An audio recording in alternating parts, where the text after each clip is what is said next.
Dans l'exercice 7, vous avez f qui est un sous-espace vectoriel engendré par des vecteurs v1, v2 de R3. On vous demande de donner une base et la dimension de f. Alors déjà, vous savez par définition que la famille v1, v2 est une famille génératrice de f, par définition du sous-espace vectoriel engendré. Donc on va vérifier si cette famille n'est pas aussi libre. Comme ça, elle formera une base. Donc, on prend A et B des réels tels que AV1 plus BV2 soit égal à 0, c'est-à-dire une combinaison linéaire de V1, V2 libre. Ce qui revient à écrire ce système une fois qu'on passe aux composantes. Et donc, on va vérifier que ce système a bien comme unique solution la solution triviale. Donc, pour ça, j'échelonne. Je multiplie, pour éviter les fractions, d'abord la ligne 3 par 2, et puis je multiplie la ligne 2 par 2 et je multiplie la ligne 3 par 2 également. Donc ça va nous donner 6A moins 2B égale à 0 et moins 2A moins 4B égale à 0. Ensuite, je vais pouvoir faire ligne 2 moins 3 fois la ligne 1 et puis ligne 3 plus la ligne 1 pour faire apparaître les A en première position sur la ligne 2 et sur la ligne 3. Et donc, finalement, on n'aurait même pas besoin de finir l'échelonnement, mais bon, je l'ai fait quand même. Donc, en faisant ligne 3 moins 3 cinquièmes de la ligne 2, on fait même disparaître le B qui est ici. En tout cas, ce qu'on en déduit, c'est de la ligne 2, c'est que B vaut 0. Et si B vaut 0, la ligne 1 nous donne A vaut 0. Donc, la famille V1, V2 est libre et génératrice de F par définition, je l'ai dit tout à l'heure. Donc, c'est une base de F et donc la dimension de f est 2. Maintenant, on vous demande de compléter la base de f qu'on a trouvée ici pour en faire une base de R3. Donc, il faut choisir un vecteur, un troisième vecteur, c'est à nous de le choisir. Donc là, ce qu'il va falloir repérer, c'est que notre famille, il va falloir qu'elle soit libre. Et donc, dans un tel système, on est bien un pivot dans chaque colonne. Donc là, ce qui va nous manquer, si je rajoute un troisième vecteur, c'est un pivot dans cette colonne-ci. Et le pivot, il faut aussi que la famille soit génératrice, donc il faut aussi qu'il y ait un pivot par ligne. Donc il va nous falloir un pivot sur cette position-là. Voilà pourquoi j'ai choisi de compléter. On complète en général avec un vecteur de la base canonique, et ici j'ai choisi de remplacer V3, de choisir comme vecteur V3 le troisième vecteur de la base canonique pour faire apparaître un pivot là où il m'en manque un. Donc le vecteur 0, 0, 1. Et donc là, je vais vérifier que la famille V1, V2, V3 est libre. Donc je prends ABC des réels tels que une combinaison linéaire de V1, V2, V3 soit nulle. Et ça revient donc à résoudre ce système, donc avec les mêmes étapes que tout à l'heure. Donc d'abord en multipliant la ligne 2 par 2 et la ligne 3 par 2. Et puis ensuite en faisant ligne 2 moins 3 fois la ligne 1 et puis ligne 3 plus la ligne 1, on obtient ce système. La ligne 2 nous donne que B vaut 0. Et si B vaut 0, la ligne 1 nous donne que A vaut 0 et la ligne 3 que C vaut 0. Donc, on a bien A, B et C nuls. Donc, la famille V1, V2, V3 est une famille libre. Et puis, je vous rappelle que quand on a une famille libre de 3 vecteurs de R3, eh bien, c'est automatiquement une base de R3. Dans la question petit b, on vous redemande exactement la même chose. Donc, vous avez un sous-espace vectoriel, cette fois-ci, de R4, engendré par les vecteurs V1, V2, V3. Donc la première chose, on sait que cette famille est génératrice, donc on va vérifier qu'elle est libre. Donc quand on résout, quand on pose ABC des réels tels que AV1 plus BV2 plus CV3 égale à 0, ça revient à résoudre ce système. Donc on va l'échelonner, on va faire ligne 2 plus 4 fois la ligne 1, ligne 3 plus 2 fois la ligne 1 et ligne 4 moins la ligne 1. On obtient ce système. On voit bien que les 3 dernières lignes sont identiques. Donc en fait, ça revient à un système à simplement 2 lignes. Et donc on s'aperçoit qu'on peut écrire B égale moins 4C, et puis A égale donc, plus 4C si je passe le B de l'autre côté, et moins 3C, pardon. Donc ça va finalement nous donner A égale C. Donc on s'aperçoit que ce système n'a pas une unique solution, donc les vecteurs ne sont pas libres. Néanmoins, cette étape va nous être utile pour essayer de déterminer quel vecteur fait que cette famille n'est pas libre, et donc quel vecteur on peut enlever de notre famille génératrice, en faisant que la famille reste génératrice tout de même. Donc là, la solution de ce système nous dit que, en fait, quel que soit le C qu'on choisit, quand je remplace A par C et puis B par moins 4C, dans la combinaison linéaire de départ, eh bien, elle reste nulle. C'est ça que nous disent les solutions de ce système. Et donc, ça veut dire que si je prends C égale V1, puisque c'est valable pour n'importe quel C, donc je vais prendre C égale 1, eh bien, ça nous donne V1 moins 4 V2 plus V3 égale 0. En d'autres termes, je peux écrire V3 comme moins V1 plus 4 V2. Donc ça veut dire que le vecteur V3, je peux l'exprimer en fonction de V1 et V2. Ça veut donc dire que ma famille génératrice, en fait, elle n'est pas vraiment formée de... On n'a pas vraiment besoin de 3 vecteurs pour exprimer n'importe quel vecteur de f. On a seulement besoin de V1 et V2, puisque V3, de toute façon, je peux l'exprimer en fonction de ces deux vecteurs. Donc la famille V1, V2, elle est génératrice de f. On va vérifier que cette nouvelle famille est bien libre. Alors c'est vraiment pour la forme parce qu'on le sait déjà au vu de ce qu'on a fait tout à l'heure, mais donc on écrit A et B des réels tels que A fois V1 plus B fois V2 égale à 0, et donc ça revient à résoudre ce système.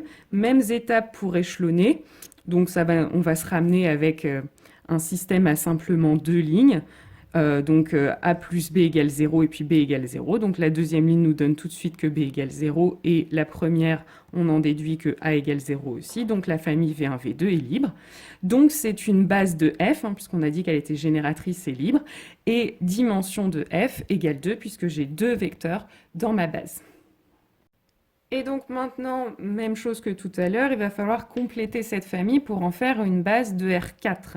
Alors, quand on regarde, donc le même principe, il faut que notre famille soit libre et génératrice. Donc quand on regarde ce système, on voit bien qu'on a un pivot en première ligne, première colonne, et un pivot en deuxième ligne, deuxième colonne. Donc il va me manquer, pour en faire une famille libre et génératrice de R4, des pivots en troisième ligne, troisième colonne et quatrième ligne, quatrième colonne. Donc, je vais compléter avec 2 vecteurs de la base canonique.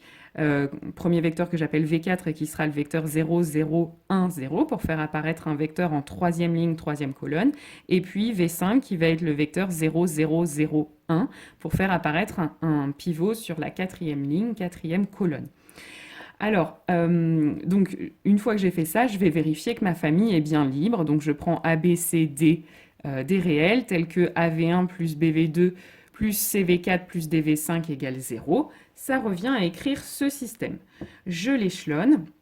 Donc, mêmes opérations que tout à l'heure sur les lignes comme on avait fait ici. Donc, ligne 2 plus 4 fois la ligne 1, ligne 3 plus 2 fois la ligne 1, ligne 4 moins la ligne 1.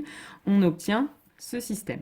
Et donc la deuxième ligne nous donne B égale 0. Si B vaut 0, la première ligne nous donne A vaut 0, la troisième nous donne C vaut 0 et la quatrième nous donne D vaut 0. Donc on a bien A, B, C, D égale à 0.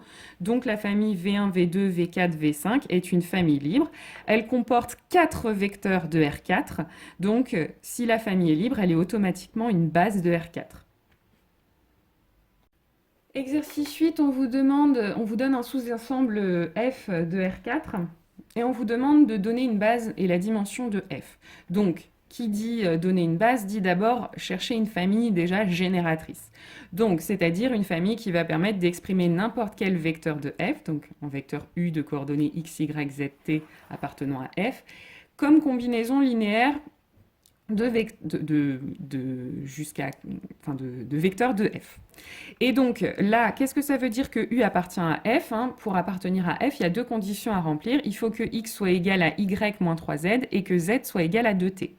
Alors ça revient, on peut simplifier, écrire x et y en fonction de y et de t simplement, en remplaçant ici le z par 2t. Donc ça va nous donner x égale y moins 6t et z égale 2t. Donc, ça veut dire que maintenant que j'ai repéré ça, je peux réécrire U donc comme y moins 6t, puisque le x, je peux le remplacer par y moins 6t, y, je le garde, et z, je le remplace par 2t, et t, je le garde.